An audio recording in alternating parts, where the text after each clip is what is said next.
Bonjour à tous, j'espère que vous allez bien. On se retrouve aujourd'hui pour une nouvelle analyse générale du marché pour faire le point sur ce qu'il nous a fait hier. Allez, c'est parti. Lors de mes précédents briefs, on avait bien remarqué que la dominance sectorielle du Bitcoin était en chute libre depuis plusieurs mois au profit des altcoins. Depuis, on a bien remarqué également qu'il ne montrait toujours pas de signaux de retournement haussier, ce qui veut dire qu'il n'est absolument pas prêt à reprendre de la force comme les altcoins. En effet, on peut voir que depuis qu'on est ici, on ne fait que des suites de M.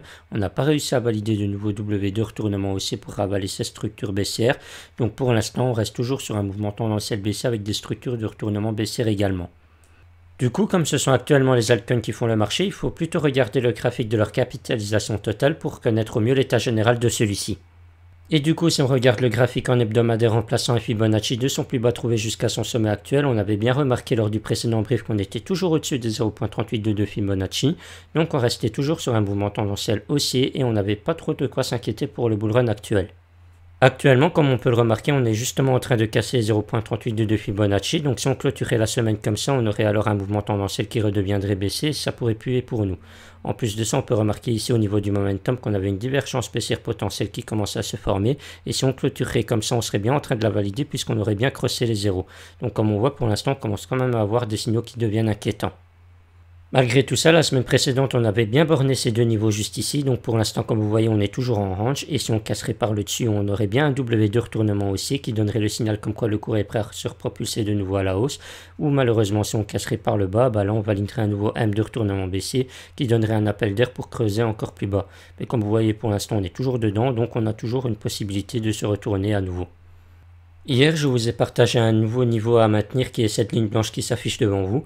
Comme on peut le voir précédemment, c'était un niveau assez pertinent qui a bien bloqué ou maintenu le cours plusieurs fois d'affilée.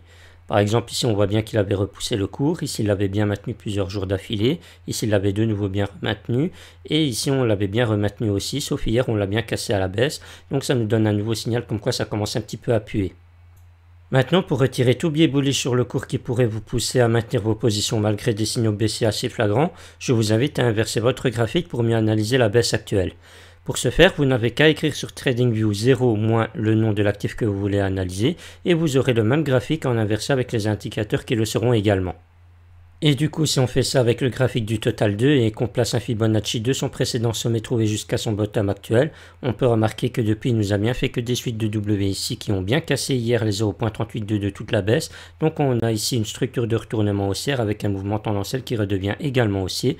Et en plus de ça, on peut remarquer au niveau du momentum qu'on n'a que des suites de W juste ici. Donc on a aussi un momentum qui redevient fort. Donc on aurait ici tous les signaux bullish pour voir un cours qui se retourne à la hausse. Donc si on aurait ici un signal d'investissement très clair sur le cours, ça veut donc dire qu'en réalité on a eu un signal très clair qui montre qu'on devrait se retirer des marchés. Pour les plus avancés, vous avez eu hier un signal de short très intéressant à prendre que vous pouvez maintenir jusqu'à invalidation de la tendance baissière. Pour ce qui est des données on-chain ou sur les dérivés, il n'y a absolument rien qui a changé par rapport au dernier brief.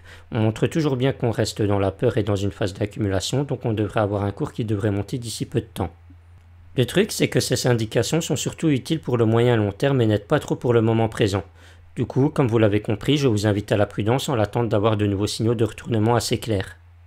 Voilà, cette vidéo touche à sa fin, j'espère qu'elle vous aura plu. N'hésitez pas à me donner vos avis en commentaire ou à venir m'en parler directement sur Discord si le cœur vous en dit. Ça vous permettra en bonus d'être toujours à jour sur les dernières données que j'ai à vous partager. Si ça vous intéresse, le lien se trouvera dans la description et en commentaire épinglé. Sur ce, je vous souhaite à tous une bonne fin d'après-midi et moi je vous dis à plus tard.